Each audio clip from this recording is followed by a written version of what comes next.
So, getting back to the topic, I was just remembering Dr. Wayne Dyer in his Power of Intention. It's a 6 CD set. If you want some good listening, while if you drive a lot, I call my car my university on wheels.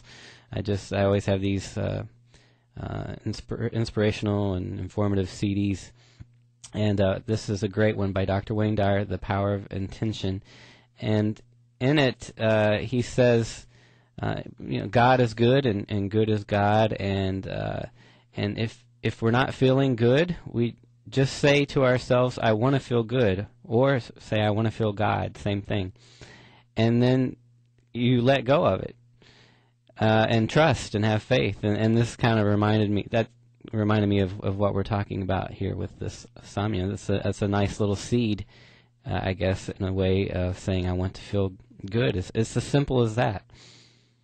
Yes, and it's amazing when you start to talk about this, how many places and how many people and how many situations you see it happening in life.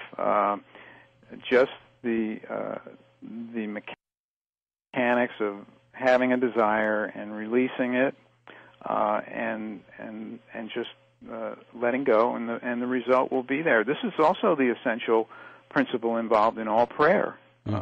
Prayer is really about releasing an object, a desire or a phrase, if you will, into stillness. And this is universal in all the religions worldwide. And Samyama is just a word that describes a natural process that we all have inherent within us. And the real point that we're getting to with this Samyama book and this technique that I'm talking about and the various applications of it is that we want to take a systematic daily approach to strengthen our ability to realize our desires and our intentions. But it's more than that. It's increasing our ability to realize the inner divine intention that's within us. So when we're practicing this technique on a daily basis, not only are our personal desires becoming more quickly and easily fulfilled in all these situations that we already have been talking about, but also we're increasing ourselves as a channel for more pure and more powerful energy coming from within us, from within that inner silence in us. And I call that the rise of the active witness, and also the subtitle on the book is Cultivating Stillness in Action, which is a sort of a contradiction or a paradox, but that really is what happens. When we become more in touch with our inner silence, with our inner stillness, and we are able to initiate our thinking at that very subtle level within us, stillness moves.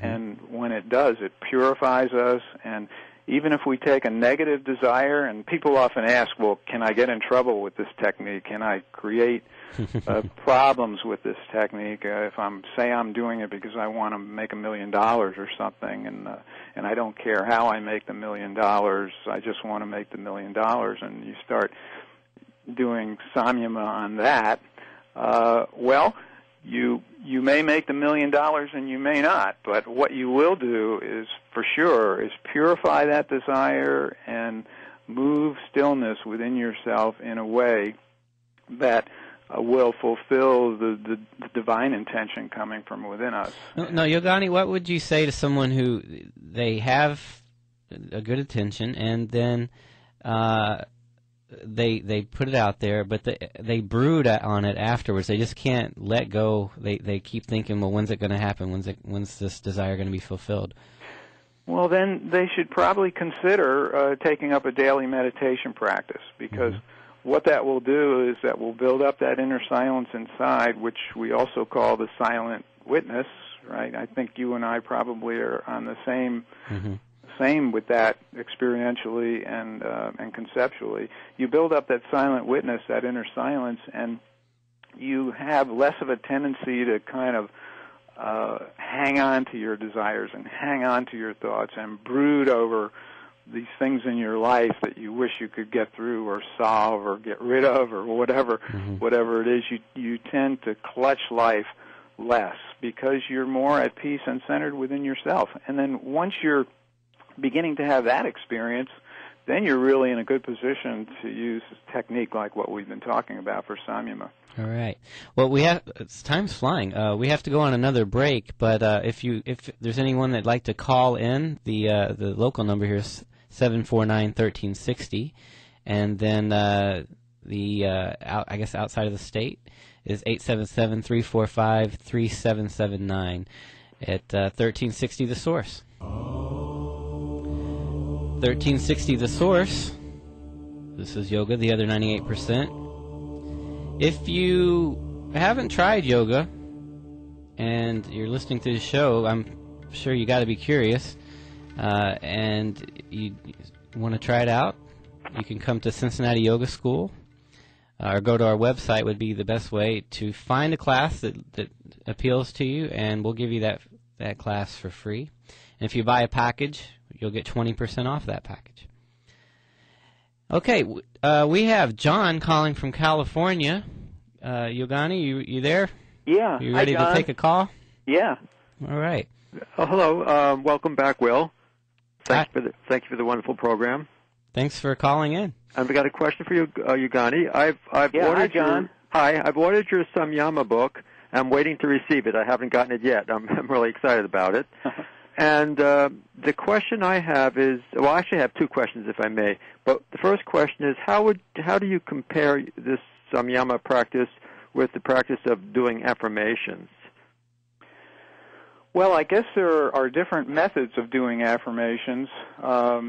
There's definitely the same principle involved. I think that's safe to say that if you're doing affirmations, I think the degree of effectiveness of doing affirmations is directly proportional to the degree of inner silence that we have and how well we can let go of them. Like we've sort of touched on from a number of different angles tonight, you may have an affirmation to lose weight. And I'm going to lose weight, I'm going to lose weight. Well, how you use that will determine its effectiveness, both in terms of how much inner silence you have, which would be related to a meditation practice you may be doing, and also your willingness to let go of that affirmation. To be okay with not losing weight, yeah, in a sense, right? Yeah. It's okay to have desires. I mean, none of this is anti-desire or whatever it is we want in life. But if we are able to let go of those desires and turn them over to that vast inner space that's inside of us, they will manifest in ways we may not expect, but it will always be better than we expect, really. Because it's like the old line from the song goes, you can't always get what you want, but you'll always get what you need. And I think affirmations work in the same way. That I have to comment on that, Yogani. Just recently, I've been looking for a new site for our yoga school, and I just put it out there. I just trusted that something would show up. And this new site that we have, I couldn't have used my imagination to the greatest degree and made up a place better than what just kind of came to me out of the blue. And I just want to back you up on that. It always seems to be much better than what we ever could imagine when this comes back to us. And this wisdom is really all around us. I just thought of the old saying, all things come to those who wait. Well, that's Samyama. It really is. Right.